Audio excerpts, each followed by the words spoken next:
வடக்கு கிழக்கு ஒருங்கிணைப்பு குழுவின் பங்கான அமைப்பான பாதிக்கப்பட்ட குடும்பங்களுக்கான இடையம் தன்னுடைய 100 நாள் செயல்முனைவு நிகழ்ச்சி திட்டத்தை இன்றைய தினம் மன்னாரில் முன்னெடுத்துள்ளது.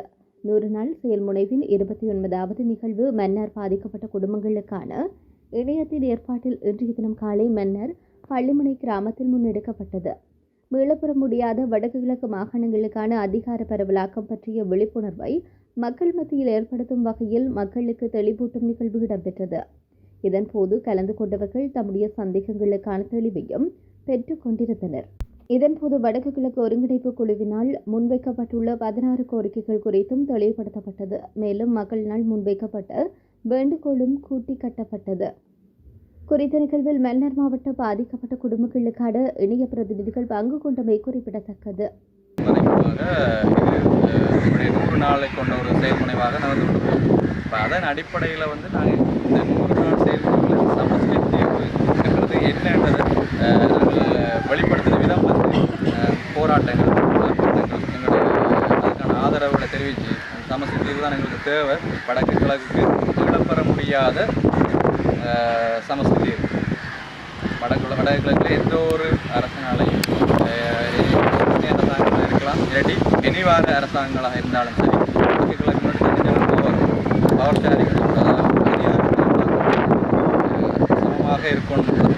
வடக்கு கிழக்கில் அதை மீளப்பெற முடியாததாகவும் இருக்கணும் என்றதான் எங்களுடைய ஒரு ஒருங்கிணைந்த கோரிக்கையாக இதில் இருக்கு பயணித்து கொண்டிருக்குது. அதில் ஒரு செயல்பாடுக்கு நாங்கள் ஆதரவாக இருக்கிறோம். அவருடைய பங்காளர் அமைப்பாகவும் நாங்கள் தொடர்ந்து இந்த மன்னார் மாவட்டத்திலிருந்து இயங்கிக் கொண்டிருக்கிறோம்.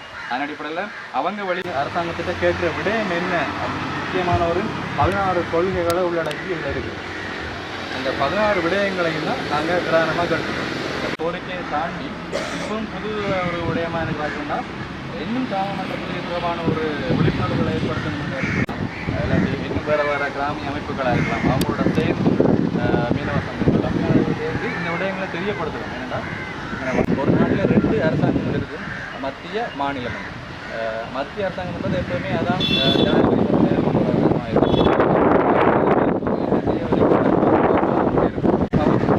அதே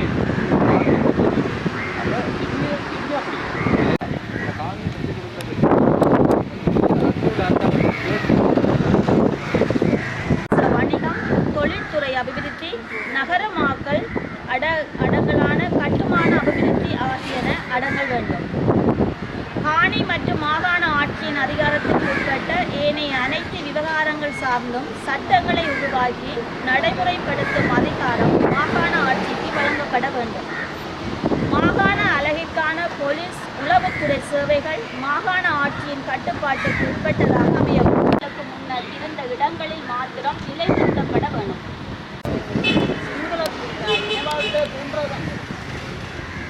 என்னுடைய மதம் 15 வருஷம் நாங்கள் ரோட்டில் நின்று அம்மாக்கள் போராடி கொண்டு நிற்கிறோம். எங்களுக்கு ஒரு நீதி வேணும். இந்த அரசிட்டையும் இந்த அரசிட்டாலும் போன அரசுகள்ட்டாலும் எங்களுக்கு அதுக்கு நியாயம் கிடைக்கவில்லை. இந்த இவர் போராட்டத்தில் என்ன செய்யணும்னு சொன்னால் அரசாங்கத்தோட சேர்ந்து ஒரு கால அவகாசத்தை பண்ணி கொண்டு வரீங்க. அது கட்டாயம் செய்யக்கூடாது. ஏன்னா அது செய்கிறது எங்களோட தமிழ் மக்கள் போய் அதை செய்கிறது எங்களுக்கு பெரிய ஒரு துரோகம். அது ஏன்னு சொன்னால் எல்லா அம்மாக்களும் இப்போ பாருங்க 352 அம்மாக்கள் இறந்துருக்கீங்க இந்த 5-6 வருஷத்துக்கு இடையில். அப்போ இப்போ நாங்களும் இறந்து போனோம்னா சாட்சியால் அங்கே மறுக்கப்பட்டு கொண்டு போகுதுன்னு அப்போ சாட்சியம் இப்போ அதைத்தானே அரசாங்கம் எதிர்பார்க்குது. அப்போ இவங்க போகிறவையும் அரசாங்கத்தோடு சேர்ந்து காலவாசத்தை கொடுத்துட்டு வரீங்க. அது கட்டாயம் இந்த முறை போகிறவையும் அந்த அவையிட்ட நாங்கள் கையெடுத்து கும்பிட்டோன்னாலும் கேட்குறோம், அதை செய்ய வேண்டாம். மற்ற நாடுகள்கிட்ட கேளுங்க, எல்லா நாடுகளும் அங்கே விரைக்க கேளுங்க. இலங்கைக்கு நடந்தது யுத்தம் நடந்தது, இனப்படுகொலை நடந்தது, தமிழனுக்கு தான் நடந்தது. நீங்களே அதையும் சிங்களாக்களையும் அதுக்குள்ள உணர்ந்து இழுத்து கொண்டு போய் அங்கே கொண்டு போய் கூத்துறீங்க. அது சிங்களாக்களுக்கு நடந்தது வேறு, தமிழாக்களுக்கு நடந்தது வேறு.